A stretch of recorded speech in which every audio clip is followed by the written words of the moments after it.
महाराष्ट्राच्या राजकारणात रोज नव्या नव्या चर्चा सुरू आहेत. त्याच्यात आजचा सामनाचा अग्रलेख हा पुन्हा एकदा चर्चेचा विषय सुरू आहे, कारण की थेट काँग्रेस आणि आपचं जे राजकारण दिल्लीत होते त्याच्यावर आजचा सामनाचा अग्रलेख आहे. आपल्यासोबत काँग्रेसच्या मुंबई अध्यक्ष आणि खासदार वर्षा गायकवाड ताई, सामनाचा अग्रलेख खरं तर थेट तुमच्यावर टीका केलेला अग्रलेख पाहायला मिळतो, कसं बघतं ते?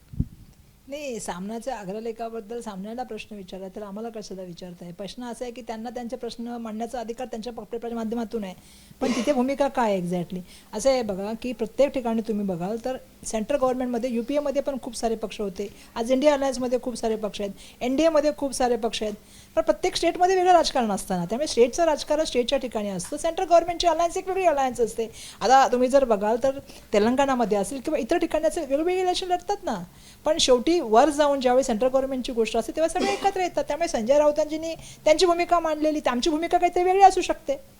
त्यांनी त्यांची भूमिका मांडलेली आणि त्यांनी ज्या तऱ्हेने सांगितलं की कुठलंही आंदोलन सकाळी व्हायचं संसदेच्या बाहेर तर एकत्र चर्चा व्हायची आणि चर्चा होऊन मग आम्ही आंदोलन करायचो. इव्हन संविधानावर चर्चा जी करायची होती ती सुद्धा एकमेकांशी चर्चा करून ठरलेला विषय इंडिया अलायन्समध्ये.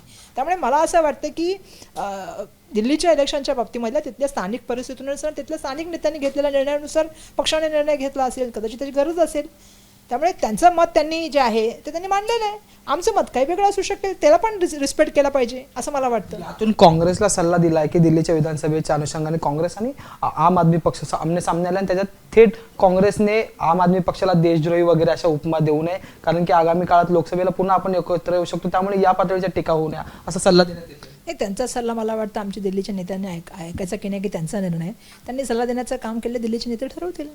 पण असा प्रश्न आहे की तुम्ही जे सातत्याने मला प्रश्न विचारतात, अरे बाबा त्याच्यामध्ये पण बिहारमध्ये पण इलेक्शन होणार आहे, नितीश कुमार लढणार आहे BJPच्या विरुद्ध, मी सातत्याने तेच सांगते. चंद्राबाबू नायडू लढणार जे आता NDAचे सदस्य आहेत, अजून काही भागामध्ये जे सदस्य असतील ते लढणार भाजपच्या विरुद्ध.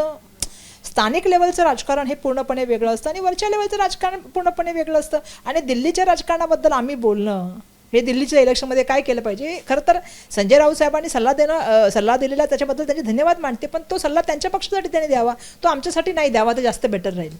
आणखी एक महत्वाचा मुद्दा आहे की आज सकाळी ते म्हणताना म्हटलेत की काँग्रेसने संवाद करायला पाहिजे, तर डायलॉगच झाला नाही. संवाद संपवलाय का महाविकास आघाडीत काँग्रेसने? रोजच आमच्या बरोबर त्या आंदोलनामध्ये बरोबर उभे असायचे सकाळी. रोज सकाळी आंदोलन करण्यापूर्वी मल्लिकार्जुन खरगे साहेब जे आमचे नेते आहेत त्यांच्याकडे सगळ्या इंडिया अलायन्सची बैठक व्हायची आणि इंडिया अलायन्समध्ये फक्त 1-2 पक्ष नाही आहेत ना, 28 पक्ष आहेत. सगळ्यांची बैठक व्हायची आणि सगळे सकाळी आंदोलनामध्ये यायचे. बिलकुल आमचं म्हणणं आहे की या संवाद तर असलाच पाहिजे, याच्याबद्दल कोणाचं दुमत असण्याचं कारण आहे. संवादाच्या माध्यमातूनच सगळे प्रश्न मांडण्याचं काम केलं, संवादाच्या माध्यमातूनच एकत्र राहण्याचं काम केलं, आंदोलन केलं. आणि काही त्यांचं म्हणणं असेल तर ते फोन करून सांगू शकतात आणि दिल्लीमध्ये त्यांचा चांगला संवाद आहे, त्यामुळे ते बोलू शकतात दिल्लीच्या नेत्यांशी आमच्या काय असेल तर.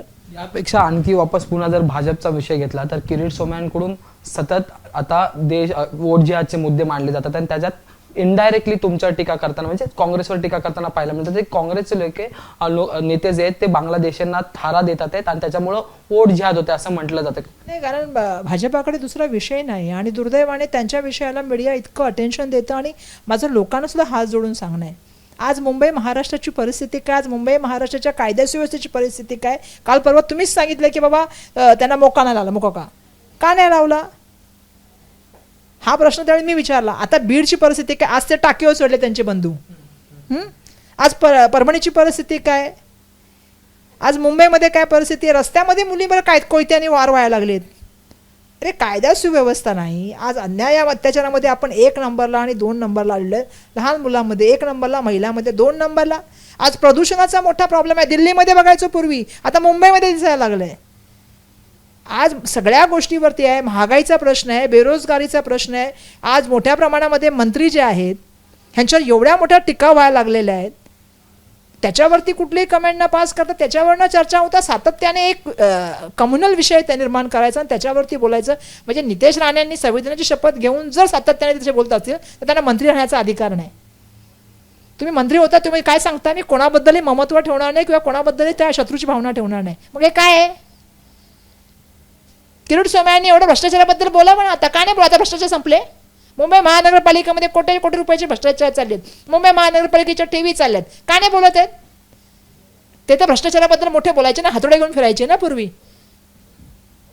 का नाही फिरत आहेत हातोडे आता? का शांत झालेत? सगळं संपलं?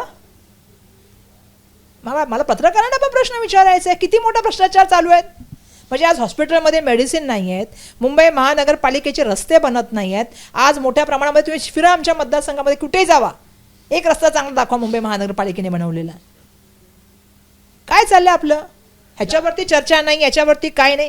सातत्याने चर्चा कशावरती होते? हे जिहाद ते जिहाद, मला कळतच नाही आहे.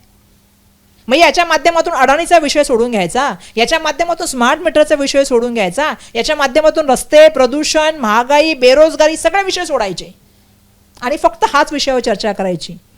अरे आपल्याला आपल्या पुढच्या पिढीचं काय देणार आहोत आपण, हा पण विचार केला पाहिजे. त्यामुळे किरीट सोमय्यांना माझं आव्हान आहे की यावेळी पण त्यांनी उठावं आणि भ्रष्टाचारावर बोलावं. खूप भ्रष्टाचार चाललेला आहे. बोला, हातोडे घेऊन अजून पण फिरा. खूप ठिकाणी जमिनीचं लुटालूट चालू आहे. का नाही बोलत आहेत ते? जेव्हा अडाणीला मुफ्तमध्ये जमीन दिल्या जात आहेत,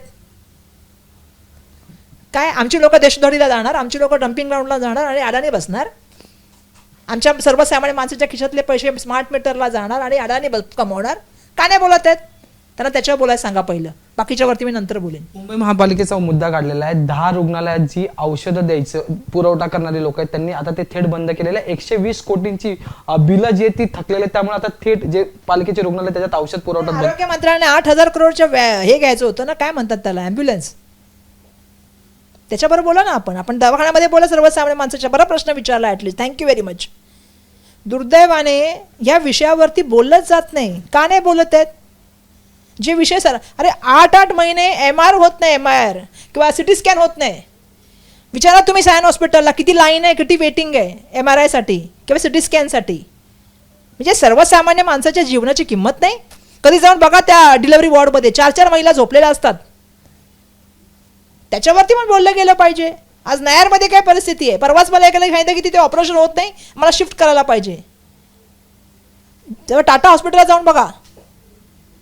त्यामुळे प्रश्न असा आहे की ह्या प्रश्नावरती आपण बोलणार आहोत की नाही, ज्याच्यामध्ये आरोग्य आहे, ज्याच्यामध्ये शिक्षण आहे. पूर्ण गणवेश लोकांना 6-6 महिने मिळाले नाहीत सेंट्रलाइज गणवेश केल्यामुळे, एका मंत्र्याला फायदा व्हावा म्हणून. त्याच्यावरती आम्ही बोलणार नाही, शिक्षण व्यवस्थेवर आम्ही बोलणार नाही. आणि फक्त बोलणार कशावरती? एकाच विषयावरती. अरे मला असं वाटतं की आपल्यासमोर आपण सगळ्या जणांनी एक विचार केला गेला पाहिजे. या मुंबईला आणि महाराष्ट्राला बकाल करण्याचं काम चालू आहे, लुटण्याचं काम चालू आहे. अशा वेळेला मला असं वाटतं की त्या प्रश्नावर मूलभूत बोललं तर फार बरं होईल. शेवटचा प्रश्न आहे की ज्या विधानसभेला लाडकी बहीण योजनेचा मुद्दा घेऊन सगळ्या सरकार समोर आलं होतं, त्याची आता स्क्रुटिनी सुरू होणार आहे. छगन भुजबळ सुद्धा म्हणतात की ज्यांनी फायदा घेतलेला आणि ज्या त्याच्यात पात्र नसतील त्यांनी स्वतःहून फॉर्म मागं घ्यावा. तर दुसरीकडे सरकार सुद्धा स्क्रुटिनी करताना पाहायला मिळणार आहे. या घटनेकडे कसं बघतात? ते विधानसभेच्या निवडणुकाच ह्याच मुद्द्यावर झालं. ते इलेक्शनला धरून समोर केलेली योजना आहे. आता तिच्यामध्ये कटछाट चालू आहे. बहिणीवर अन्याय आहे हा. मला वाटतं बहिणी समजतील ही गोष्ट की ज्या तऱ्हेने बहिणींच्या अशी विश्वासघात केला गेला आणि बहिणींचा वापर केला गेला इलेक्शनसाठी. येणाऱ्या काळामध्ये आताच बोलतायत ना, पुढे इलेक्शन येणार आहे ना, तेव्हा बहिणी पण समजतील की भाऊ, खरा भाऊ कोण आहे आणि खोटा भाऊ कोण आहे, आणि राजकारणापुरता आणि स्वार्थापुरता भाऊ कोण होता. मला असं वाटतं याची उत्तर महिला देतील. पण ज्या तऱ्हेने ही योजना आणली गेली, मी सुरुवातीपासून एक गोष्ट बघितली, या योजनेचे कुठले नियम तयार झाले नाहीत, कुठलं प्रिपरेशन तयार झालं नाही.